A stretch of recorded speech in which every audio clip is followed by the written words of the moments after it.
Hello everyone, my name is Domino and welcome back to Dark Souls 1. So, since the last episode, I have leveled up my weapons somewhat. We're now up to plus 10 on our main weapon, and I also got a boss weapon made from another plus 10. All done off screen to not clog up stuff. And today we're going to be buying the Crest of Artorias here, which opens a door down this way, past the demon we killed much earlier, to enter into the Darkroot Garden. Let's have a look. So the primary enemy in this kind of place is sentient foliage, which is not very tough at all, especially not at this point in the game. We are doing fairly well, but we need to go through here in order to find us an important item, which we cannot progress without. Fun stuff, right? Darkroot Garden is weird to me.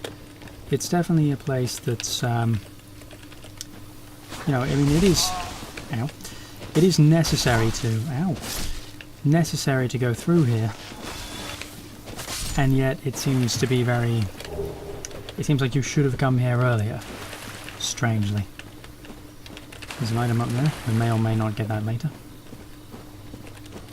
But the thing about Darkroot that confuses me is that level disparity. Like, you know, why is it so... If it's so necessary, why is it such a relatively low level space? And that's because the doorway through it is actually not. But surprise, over here is an illusory wall and the bonfire. So we're going to hang out here for a second. And I should use some twin humanities.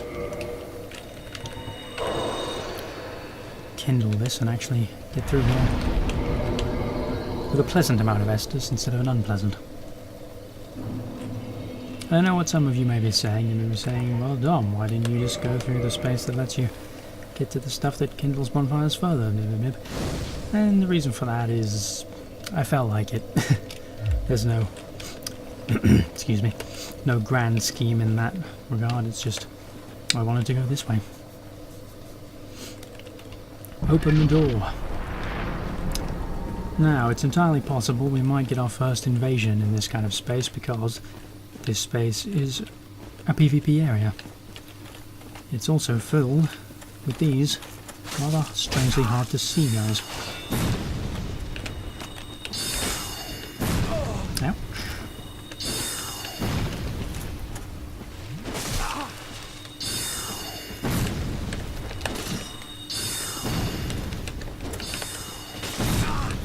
Getting a little sick of that.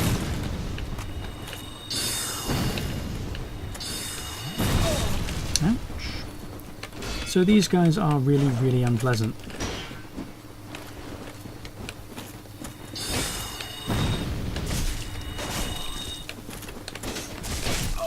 Ow.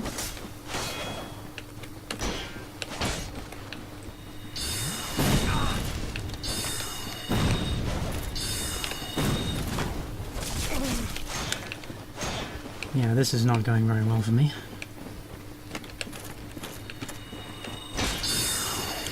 In a perfect world, I would have aggroed one at a time, but sadly, that's not what happened.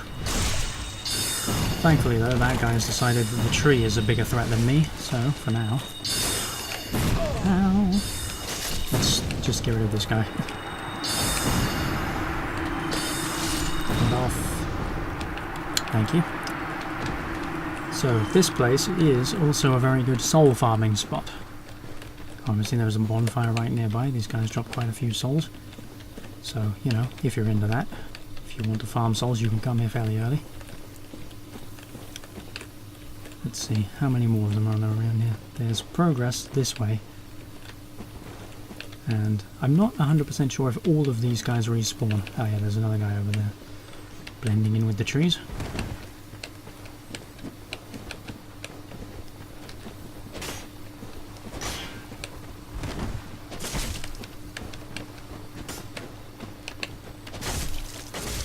This guy, much less troublesome, especially by himself.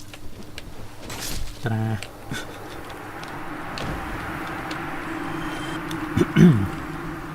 And then there's also a guy over here. Now these guys are all NPC enemies, but they are part of the Covenant, which does PvP in this area. And I think I saw somebody running by over there. Was that actually something, or was it my imagination? Could have been anything, to be honest. No, it wasn't my imagination. Weapon at risk. Uh-oh. I'm gonna have to go back to the bonfire.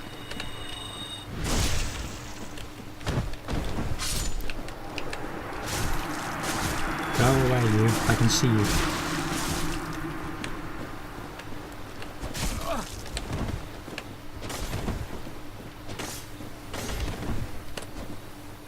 Go away.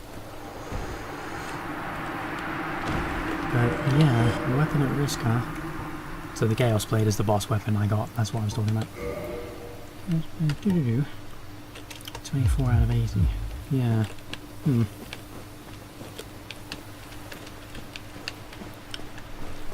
Well, that's unfortunate. For now, though, let's talk to you. Thou that cometh in my Yes. Well, I come up what to... Oh. Yes, I will join your covenant. For reasons pertaining purely to selfishness. For now, though, And here. get this ring. Thank you. Yes, so that's the... Yes, do not kill members of the clan. Okay, well, I'm going to go back to the bonfire and repair this, which I should have done earlier. Apologies. So, joining that covenant actually has the benefit of making these guys friendly, which is nice. Obviously, if you attack them, you will abandon your covenant, and that will be troublesome. But for now, over here is a new NPC. I've heard all about you. I'm Shiva of the East. Let's teach you the clan base, as there's no except fight only. That's don't work. Great. Fight, don't betray anybody. You may have noticed that stealthily there's a little guy over there. Shiva's bodyguard. You'll be hunters. Shiva's bodyguard. And Shiva's bodyguard has something that I want.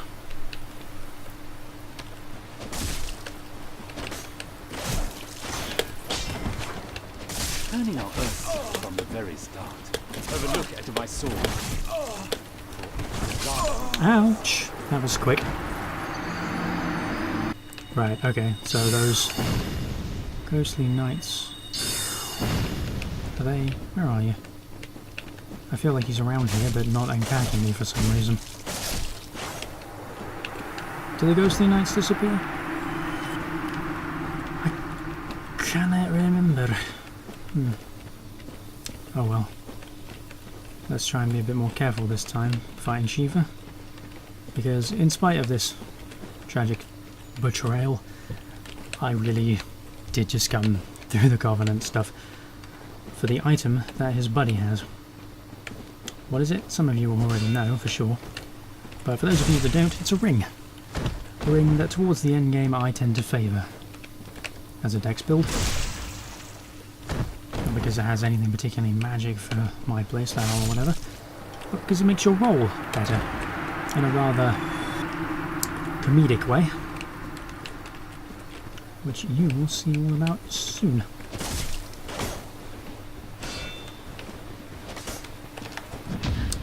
No, thank you. My souls are over there, though, that's annoying.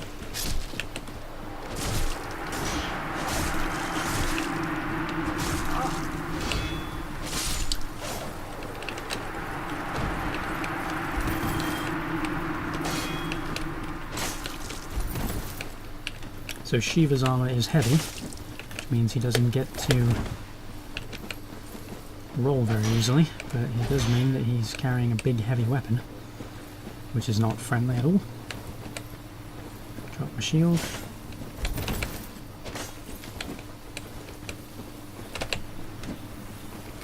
Yeah, look, I can do that too, nerd. You poor fool. Yes, I know. Yes, Shiva, I know. Rakumu and the Iron Shield. Yeah, I know, I'm a terrible person. How dare I do such things? Nice try, buddy, but all in all, I think I'm the better ninja here.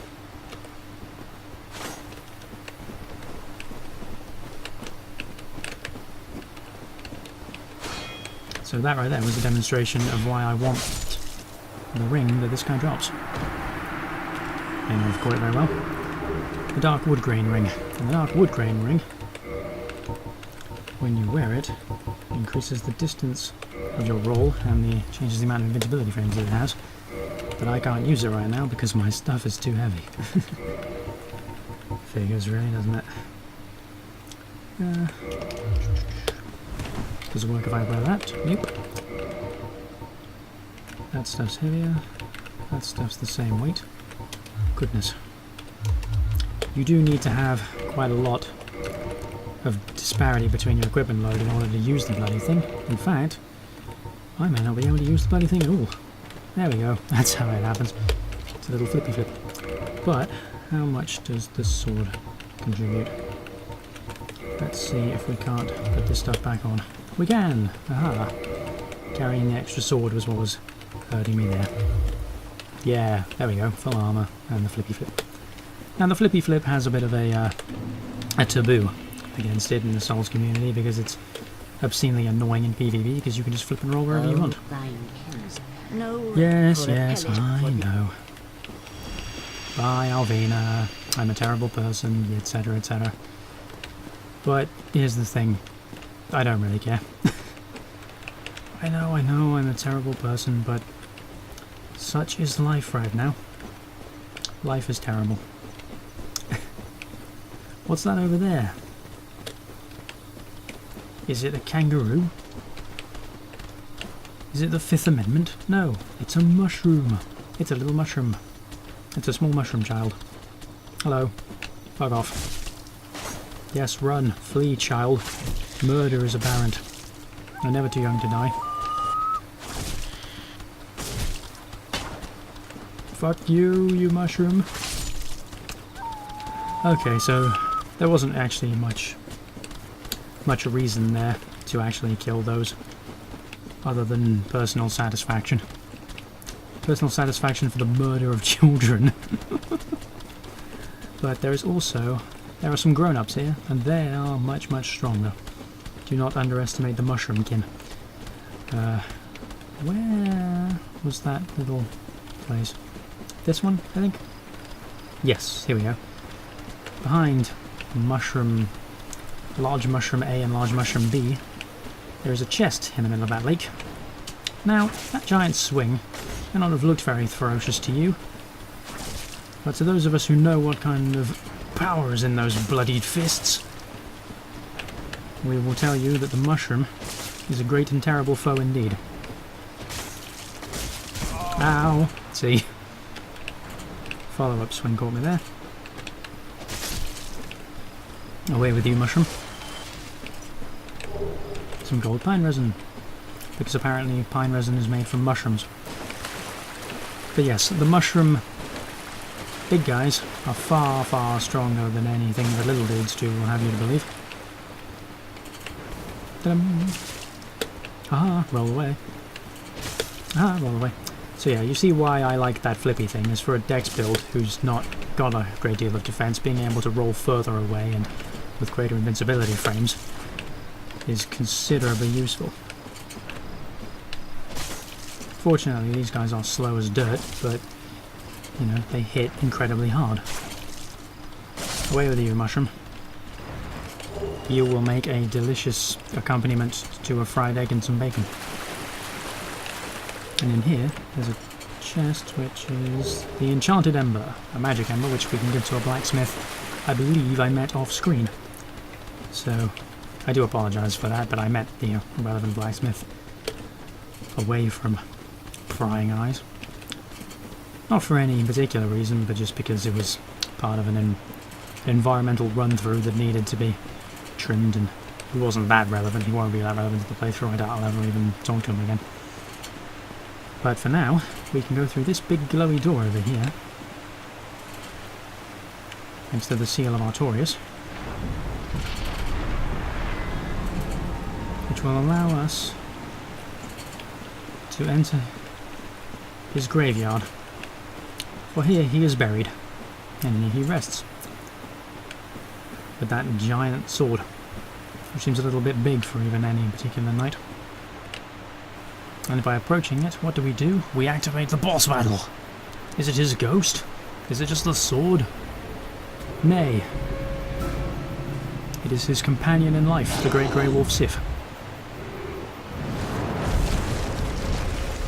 So this moody puppy has learned the art of the Great Sword. And it's time for a rumble. I should have equipped my boss weapon, having talked about it so recently. Oh, Sif, you puppy.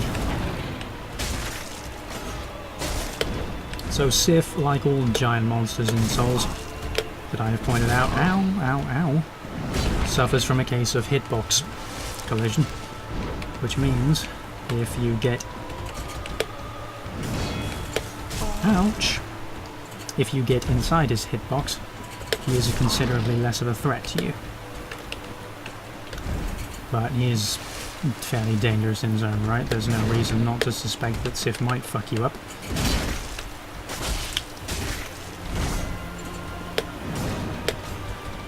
Ta-da!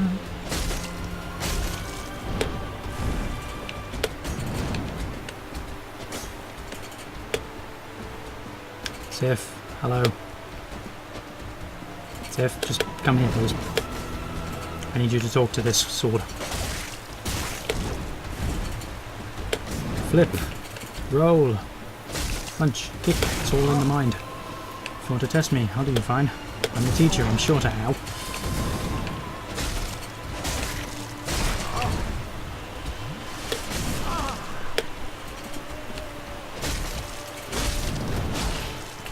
Goodbye, Sif. You're a noble warrior. And we came for the Covenant of Artorias, which is necessary for a later area. Where is it? There it is. Traverse the Abyss. This ring symbolizes Knight Artorias' covenant with the beasts of the Abyss. Its wearer, like Artorias himself, can traverse the Abyss. Why is that important? You will see once we find the Abyss. Because it's not here, but it is guarding... Well, I say guarding, it is in the way of one of the Lord Soul holders. For now though, let's take this, the Hornet Ring, from this corpse, which we will talk about a little later. And for now, move on to a different part of this area to see a different boss. Now then, let's see, there are giants around this place, and they are hostile, but they only come to life after you've approached them. Convenient that, isn't it? Big heavy swings, not that much health. This is again like the lower level part of the Dark Root experience because of the requirement for Artorias' crest. Partisan, amazing. And also, doesn't this tree look a bit weird? Ow! Doesn't this tree look a bit weird to you? It does. Because there's a strange monster that doesn't appear anywhere else here. Also this foliage. Go away, foliage. Bloody strange things.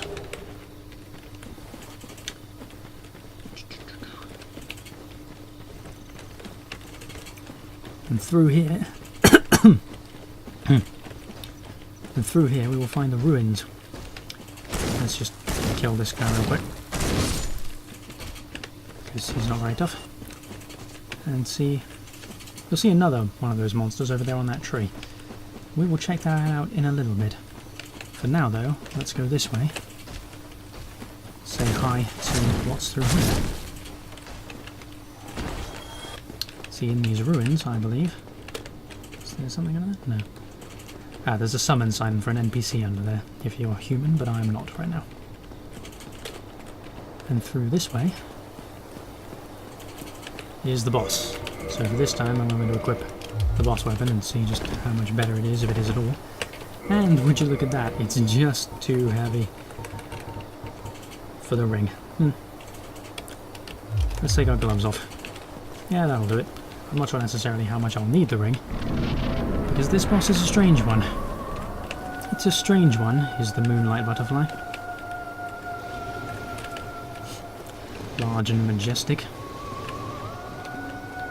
And conjurer of spells. The Moonlight Butterfly attacks, I believe, exclusively with magic. Thank you, rolling. And you can only hit him from here when, well, with range, which I'm lacking right now. But after a little while, the butterfly will stop to rest, and it will do so within arm's reach. Come on, you little bastard. Actually, not that little, they're actually quite big and majestic.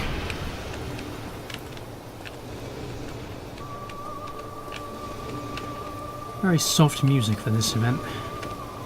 It's not a particularly challenging encounter, but again, it is meant to be seen at a lower level than the one we're at.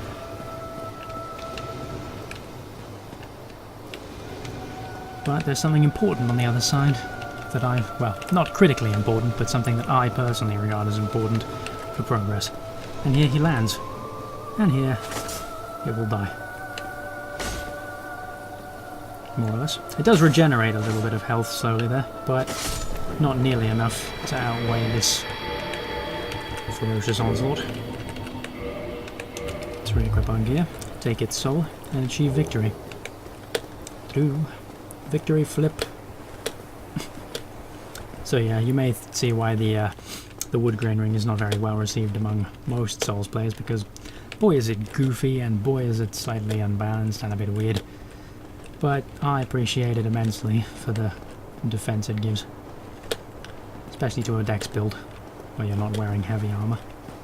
And up here there is another blacksmith, the Watchtower basement key, which connects to a lot of the areas that I've been opening with the master key so far, and the Divine Ember, and also a homeward bone for convenience. The Divine Ember, is that a key item? Yes, it is.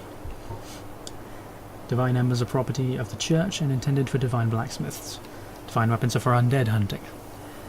Used against undead and the pawns of necromancers. Who might they be? Well, maybe in the Tomb of the Giants we'll find out. For now, though, we're going to return to the nearest bonfire and leave Darkroot behind. And I will see you in the next episode.